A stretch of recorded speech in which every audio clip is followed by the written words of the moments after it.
So like I said, we're going to start a new unit, and the unit is called Polynomial Functions. Okay? Polynomials are things that you have had exposure to in Algebra 1. So today is kind of a review of what you had in Algebra 1, as well as the connection between this and the last unit, and kind of just like a little bit of where we're going. But first we got to remember what a polynomial is, the key words, the vocabulary that go with it. So that's what today is about. It's kind of like a whole Algebra 1 unit in one day. That's when we do a review in this class, we kind of have to drill down a whole unit from Algebra 1 into one lesson. So that's what today's going to be. So there's going to be a lot of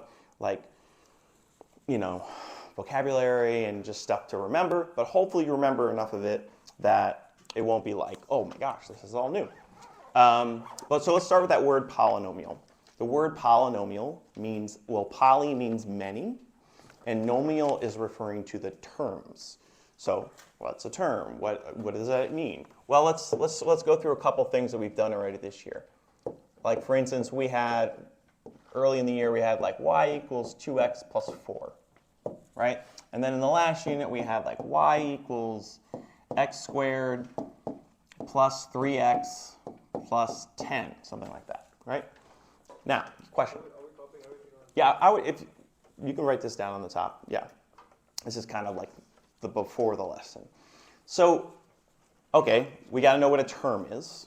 I'll tell you that has 2 terms and that has 3 terms to give you kind of a hint for the definition. What is a term then? Like what exactly is a term? In your own words, or if you know the definition. This has 2. This has 3. A term is the x, like the variable. Well, there's a variable in this one, but if I tell you this has 2 terms, this is a term, and this is a term, and this has 3, right? Right? So what is a term? What do you see in terms? Variables and numbers, right? It can either be a number and a variable, or a number by itself, or a variable by itself, right? Those are the terms.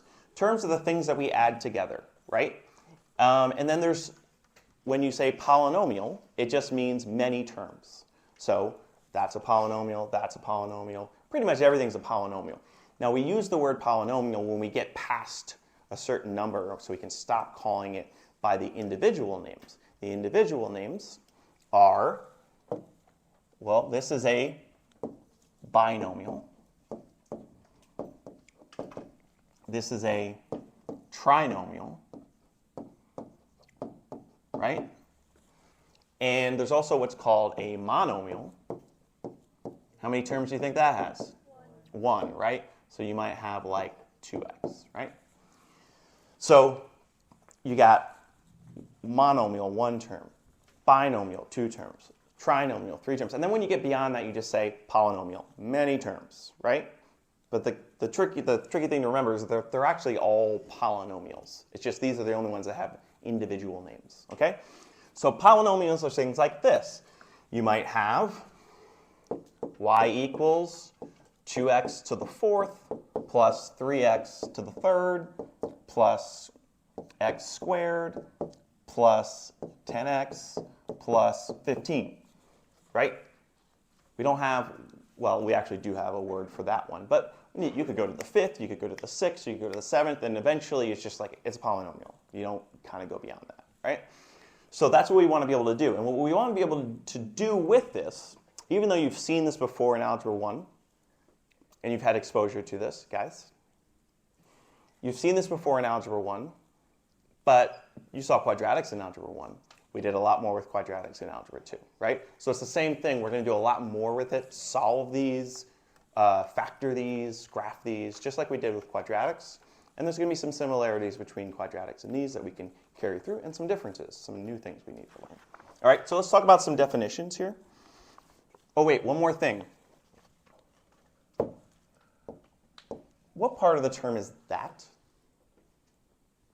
If this 2x is a term, what part is the 2? It's the number, and there's a word for it. Starts with a C. Coefficient. Coefficient, right? The coefficient, we need to know that. The number in front, okay? All right, so a polynomial. So we need a definition for a polynomial. A polynomial, the definition we're going to use now, is either a monomial or a sum of monomials, right? It's either one term, so a monomial is one term, or a bunch of terms added together, whether that be 2, 3, or more.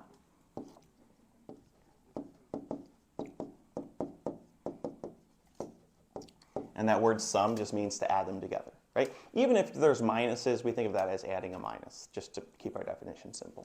All right? And there's a couple rules. No negative or fractional exponents. So if you have like x to the negative 3, that inside your equation, that's not a polynomial. If you have like x to the 1/2 inside, that's not a polynomial, right? So when you get there, that's a different type of function. It's not a polynomial, and it's something we'll deal with down the line. All right? So, okay. So that's your rule for polynomial. That's when if you're asked, hey, is this a polynomial or not? You're basically looking for that, okay? Now, a degree, if we're talking about a degree, the degree, anybody remember what a degree is of a polynomial? Like every polynomial has a degree. You can say, oh, that's a degree of this. That's a degree of that. Which exponent? Yes. For instance, this is a degree of what? Because there's a 4, there's a 3, there's a 2, there's a 1. What's the degree of that polynomial? What do you think? Well, if you think about a quadratic equation, right? Like if you had a quadratic equation, y equals x squared plus 3x plus 5, right? There's an x to the 1 in there, there's an x squared in there, but which one really dictates the shape of that thing? Which one tells you, I know what this is going to look like? X squared, because it's the highest one, right? This always trumps everything else. This highest one always trumps everything else. It tells us the shape. It tells us a lot about it. So that we identify that. We classify it. We say degree. So your degree is your highest exponent. So this would be a degree 4. And this is degree 2. It's your highest exponent. And I'm also going to use the word power for exponent. So if you hear that, you know, that's just another word for like to the power of 2 means an exponent of 2. Something to the power of 3 means an exponent of 3. Okay? So it's your highest power in the equation. So this is in order, and we're going to talk about the order in a second. But even if it's not in order, you look for the highest one. This is the highest one, right? It's higher than any others. Okay? All right. So roots. We've dealt with roots now, right? What are roots? Thinking about a quadratic, like we just did roots for a while, right? What we're looking for roots. Solutions, right? Solutions. So solutions when? Like solution. What did we do to find the solutions? When y is 0. Right? When y is 0. Okay? Now, a lot of the times, those are our what? X-intercepts. So, we can say x-intercepts, but sometimes they're not. Sometimes our roots are, when they're not x-intercepts, they must be imaginary, right? Remember when you had a parabola like this, well, that has roots, but it doesn't have any x-intercepts, right? It has imaginary ones. So our x-intercepts, and we want to say when not imaginary. All right, good. All right, now the leading coefficient. Well, we talked about what a coefficient is. And what does it mean to lead? So if I'm leading a group of people, where do you think you're going to find me? Out front, right? So the leading coefficient is the coefficient that is in the front of the equation, but better, let's say in the front of the highest power. Because what if somebody wrote this out of order? Like if somebody wrote this first, the leading coefficient is still 2, right? It's the number in front of the highest power. So it's the number in front of highest power. And, why do you think it matters to know what that is? Think about a quadratic. Think about what's the number in front of that highest power in our standard form. There's no number.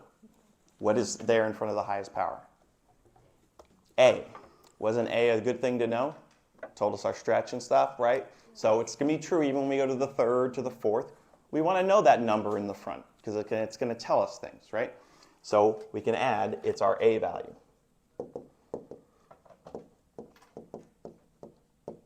Okay. Good. Okay, so our constant. Well, anybody remember what a constant is? So in this case, this is our constant. Y.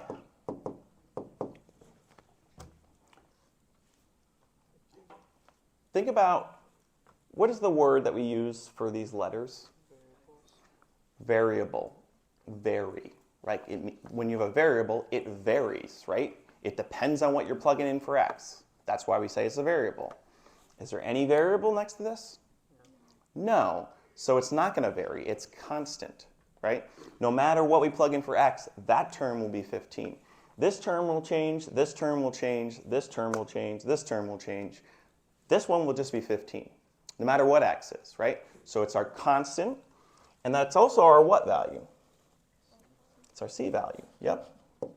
So this is our c value, and it's the number at the end.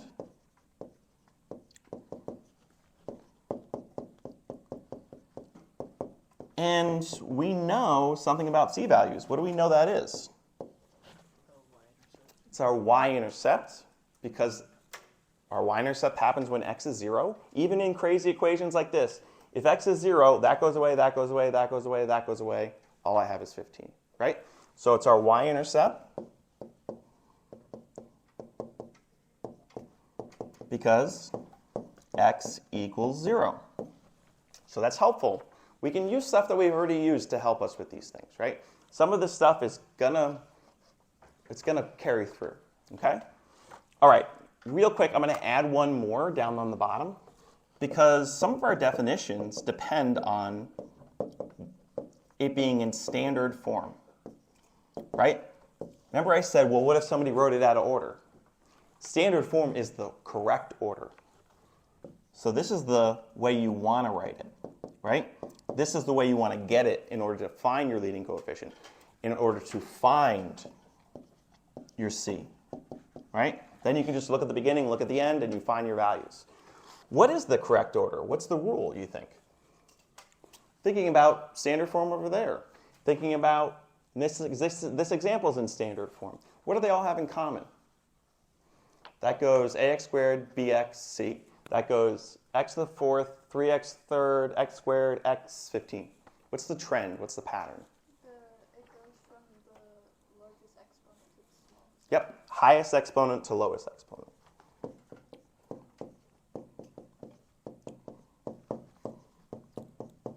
And if you don't have one, that goes at the end. Good. All right. So if we see one that's not in standard form and we're trying to find these pieces, we probably want to rewrite it in standard form first. Just highest exponent to lowest exponent. That'll make our leading coefficient really obvious, our c value really obvious, and then we won't make any mistakes there. Okay? All right, so that's our vocabulary, right? So now we're going to look at some graphs, see if we can pull out some pieces, maybe some stuff that we learned in the last unit. We're going to talk about some types, and then we're going to try to graph one of these, but not with any tricks or anything, the old-fashioned way. Hopefully you know what that means, but if not, you will see. Okay? All right, so we're going to start with these graphs. We got these two graphs, right? And we want to figure out what we know about them, right? The equations are given. So we got the graph and the equation. We can use both of them to help us answer these questions. Okay? We'll start with the first one. Now, we just talked about what a degree is, right? The degree is the what? Highest power that you see. So I got x to the third, x squared, x to the 1, and then no x. So what's the highest power? It's 3. Does anybody remember what type of function that must make something? Cubic, right? That's from our parent functions. Except these are not going to be in a nice form that we can shift over and up and flip, right? These are in expanded form. So that's kind of the extension here. Okay, so this is cubic. And what about our roots? We said our roots are our solutions. They're what happens when y is 0. So where is y 0? Yeah, this is where y is 0. So there, there, and there. So our roots are -1, 1, and 3. Okay? Those are our roots. Now, we remember from quadratics that if you know your roots, you kind of know your equation. Right? Remember intercept form? So for example, like if I had this equation and I had, let's say, -3 and 2, and I'll just tell you the a value is 1, right? Well, you know you could write that as y equals x plus 3, x minus 2, right? Does that sound familiar? Right? Because if this is a root, then that's the factor. If that's a root, then that's the factor, right? Intercept form. And I told you a is 1, so you know you don't need to put anything out front, right? Anybody need clarity on that? Like, how did I do that? If your root is -3, then your factor is x plus 3. If your root is 2, your factor is x minus 2. Okay? Well, let's apply that same concept and see if we can write a cubic function in factored form. Factored form meaning pulled apart into the pieces that are multiplying by each other. Okay? So y equals, and how many roots do we have? 3. Here we had 2, so we had 2 parentheses. Seems like we're going to need 3 parentheses here. Okay? If my root is -1, what's my factor? X plus 1. If my root is 1, my factor is? Yep. And my root is 3, my factor is -3. Okay. Now, I do want to concern myself with a value. So what's the leading coefficient of the expanded form? What's the a value of the equation they gave us? 1. So a 1 can go out here, or we can not write that at all. And we know we have the equation, right? Because we accounted for our roots, and we accounted for our a value. So what did we just figure out here? Well, remember how quadratics could be in standard form, intercept form, vertex form? Remember, linear equations could be in slope-intercept point. So there's always different forms of equations that are the same thing if you put them on a graph, right? That means if I put this into Desmos and I put this into Desmos, I get this graph both times. Same exact thing, right? So it's very similar in that we want to be able to go from here to here, and we just did it using a graph. Eventually, we'll be able to do it algebraically, okay, without a graph. So there we go. That to that, right? And we know our A is 1. What's our C, by the way, here? There's 2 ways you can find out. It's 3. How did you find out? I found it because I looked on the graph because it was for y. It's the y-intercept. How else could you figure it out? Constant. It's the constant, right? 3. Yeah, so it's still your y-intercept, right? Okay, go ahead and try the second one. Well, remember, what is the definition for degree? What did it say on the top? Okay, so you asked why would the degree be 4? Well, it's the highest exponent. So let's look at our exponents. Here's a 4, here's a 3, here's a 2, and that's 1. Because anything with time there's no exponent, it's just something to the 1. Which is the highest one? So that's your degree. It's that simple, yeah. So your degree is 4. Haven't talked about what we call that yet. We will on the next page. Why not? Just right now. This is quartic. Sounds like a duck name. Quadratic and quartic. I don't know why they made them so. Quadratic. Huh? The C. In Spanish. Yeah, I guess so. Maybe. Maybe it is a quattro. Okay, and then what were the roots for this one? -3, Mm-hmm. -1, 0, 2. Okay, so -3, -1, 0, 2. Okay, so if you're following, oh, and what was our A value? It was, And what's our C value? it is 0. How can I confirm that on the graph and in the equation? Yeah. because the Y-intercept is 0. Well, yeah, so for one thing, my y-intercept is 0. yeah, And then what else? there is there's no C value. There's no C, there's no constant. So there must be a +0 out here that just went away because +0 doesn't really do anything for you, right? So if you have no constant, your y-intercept is 0. Right? All right, so factored form,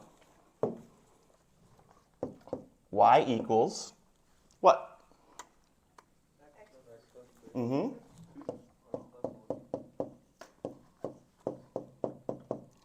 What do I do with 0? X minus 0.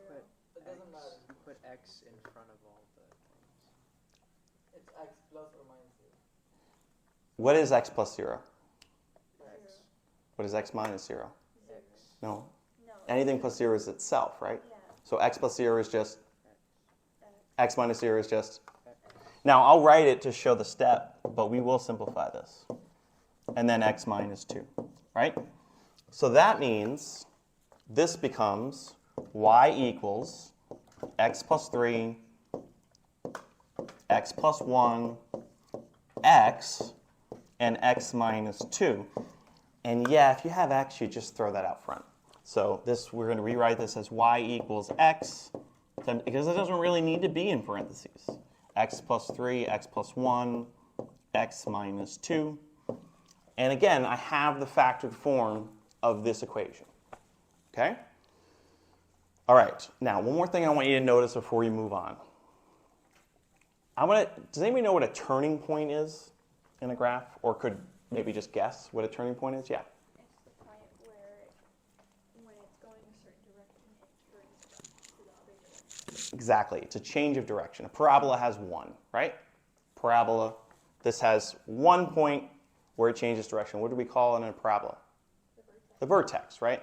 So we can't use the word vertex because that's a very specific thing, but they kind of look like vertexes, right? So this one has how many? 2. Right here and right here, turning points. This one has how many? 3. Right here, right here, right here. And what's the degree of this one? 3. So it's 3 and it's got 2 turning points. This one? 4 and it has 3 turning points. So what can we kind of decipher here? Minus 1. Yeah, if you had x to the 5th, how many turning points do you think you could expect? 4. Yeah, so that can help you, right? So that's something you can add to your notes if you want. But we're gonna add more later. I just wanted to point that out. All right, let's talk about types. So I'm gonna add some stuff here, and you can just copy me for a second, and then we'll talk about it.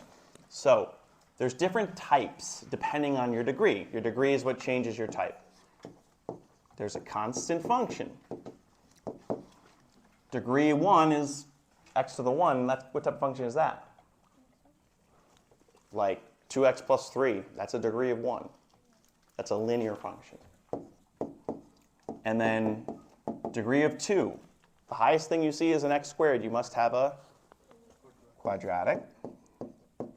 The highest thing you see is x to the third. You must have a cubic. And then we just learned that degree 4 is quartic. Yeah. All right, so these are the ones we're going to focus on. Now, we are going to learn about behavior that can allow us to interpret to the 5th, to the 6th, to the 7th. But you won't be asked to, like, factor anything beyond this or solve anything beyond this, okay? So now I'm going to give you examples of each one. So you might have, like, y equals 3 for this one. You might have y equals 2x plus 4. You might have y equals negative x squared minus 3x plus 10. You might have y equals 10x to the third plus 2. You might have y equals 3x to the fourth minus 3x to the third plus 7x plus 18. I made those up as I went. Because the only thing that matters is the highest degree that you see. So after that, I was just picking numbers out of the blue. Because the only thing that really matters is the highest power. Here's the highest power. Here's the highest power. Here's the highest power. Here's the highest power. You don't even need to have every other power. Like, this is definitely cubic, even though there's no x squared and there's no x. It's just all that matters is the highest power that you see, right? And each one had that. Now, what about this one? It doesn't. If you want, you can imagine this being multiplied by x to the 0. Because x to the 0 is 1, and that would just be 3 times 1, which is 3. Okay? All right, so we won't spend too much time on constant. That's always just going to be a horizontal line.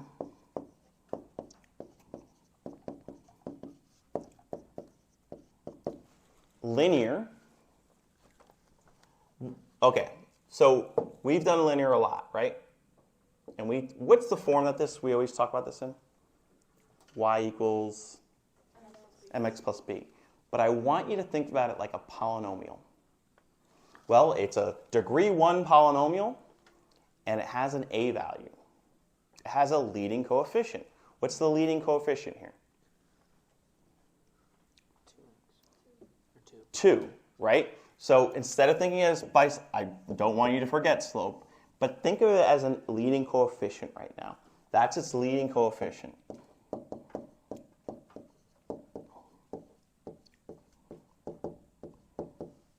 Okay? Because that tells us how this thing behaves. If you had a positive slope, what is the line going to look like? It's going up. If you have a negative slope, what's the line going to look like? It's going down, right? Well, think of it this way. If a is greater than 0, it's going up. If a is less than 0, it's going down. Why do we change our thoughts about linear equations? Because that's going to help us interpret these other ones. Now, this is x to the what? That's x squared, that's x thirds. This is x to the 1, right? Is that an even or an odd number? It's an odd. So we call this an odd function.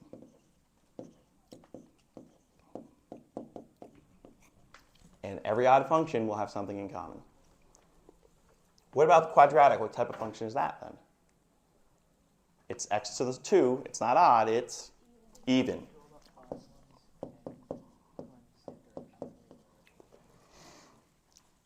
The opposite. Well, oh, no, sorry. It's all the odd ones begin at the bottom, end at the top, or begin at the top, end at the bottom.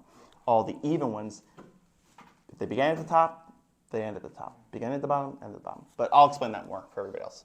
All right. So what's my leading coefficient here? 2. Here? That's my exponent. 1. Negative 1. Right? That's my leading coefficient. Okay. So I'll give you two choices. Is it going to look like this or like that? The second one, right? Because a is less than 0. In this one, a would be greater than 0, positive or negative, right? That's what a less than and positive and negative.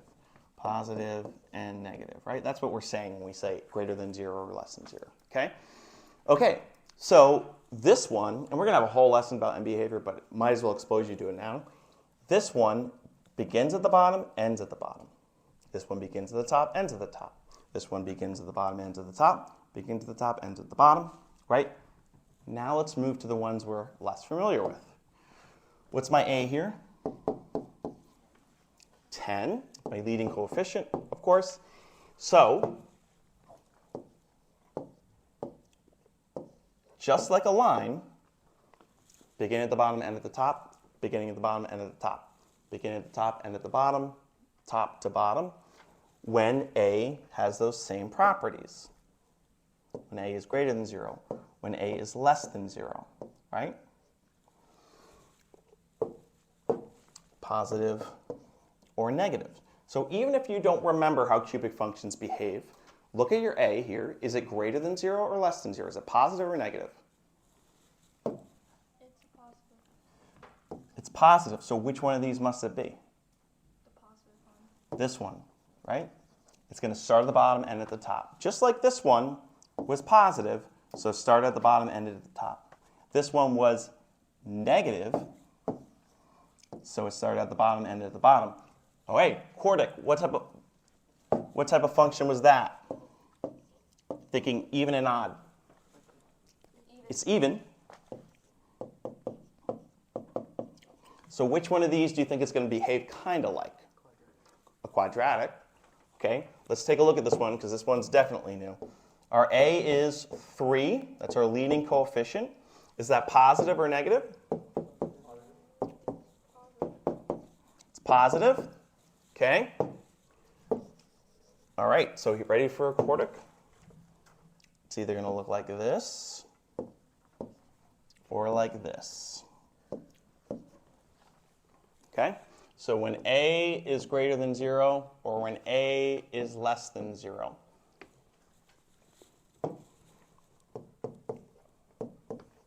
So which one are we going to have, you think?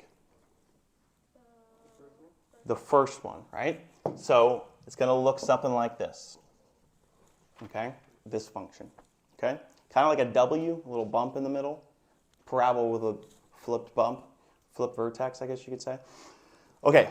And we're going to have a lot more about that. This is just kind of exposure, getting you used to these concepts. Now, the very last thing we're going to do is we're going to graph without any tricks yet. Now, remember at the beginning of quadratics, I made you graph this way, and then I taught you how to factor, how to find intercepts, how to find all these different things, right? That to save you the trouble of what we're about to do. But I never want you to forget that when you're given an equation and you're given a blank graph and you have no idea what else to do, you can always make what? Yeah, an XY table, right?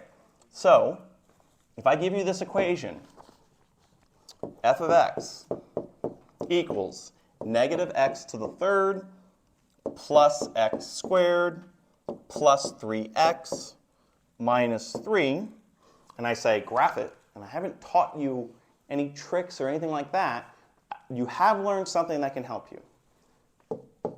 And you can always go back to this, right? Just choose some x values, go around the origin, -2, -1, 0, 1, 2, plug them in, find some y values, and then you have points, right? These are points you can put on the graph. So for when I say plug it in, well, you just take this x and put it wherever you see an x, right? And then that'll give you your y value. So y equals negative, parentheses, -2 to the third. This parentheses thing was something that got a lot of people wrong answers on it. Just add parentheses whenever you have a number you're plugging in and you have to do something in your calculator, okay? -2 to the third plus -2 squared plus 3 times -2 minus 3, right? All I'm doing is plugging in an x to find a y, and then doing it a bunch of times, okay? I'm going to give you a minute to do a couple of them, and then I'm probably going to have to give you them because we're running out of time. But I want you to practice this because you have to be able to do this. Every one of these is an xy value you can add to your graph.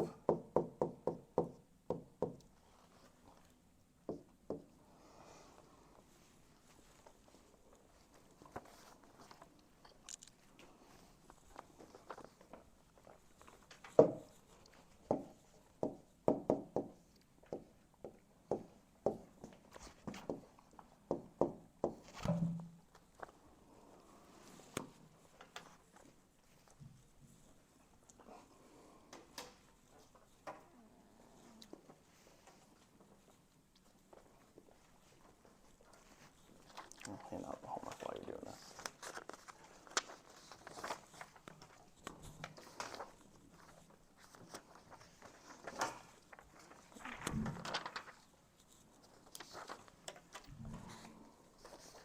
I'm gonna do it, don't worry. Good. Thanks.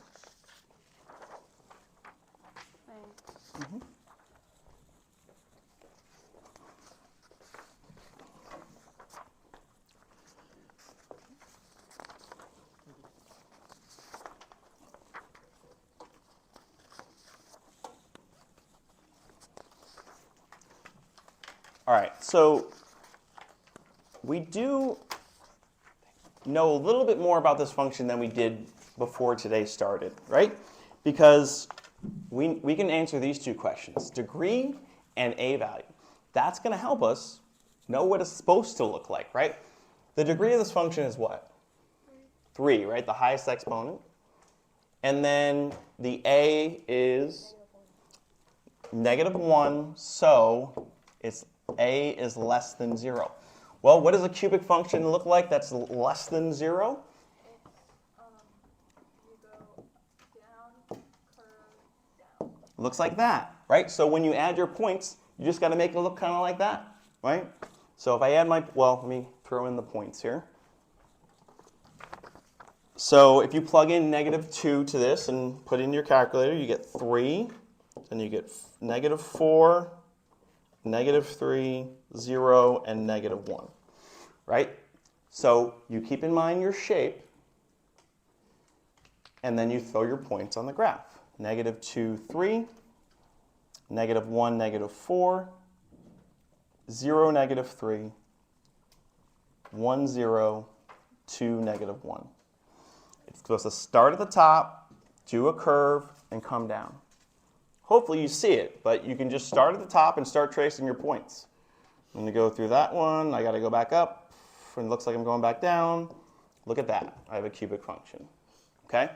So that's your process for now, and we'll obviously learn a lot more about these. We are in day 1, so just try to get familiar with polynomials through your homework, identifying them, graphing them, their shapes. Use your notes to help you. Yeah. All right.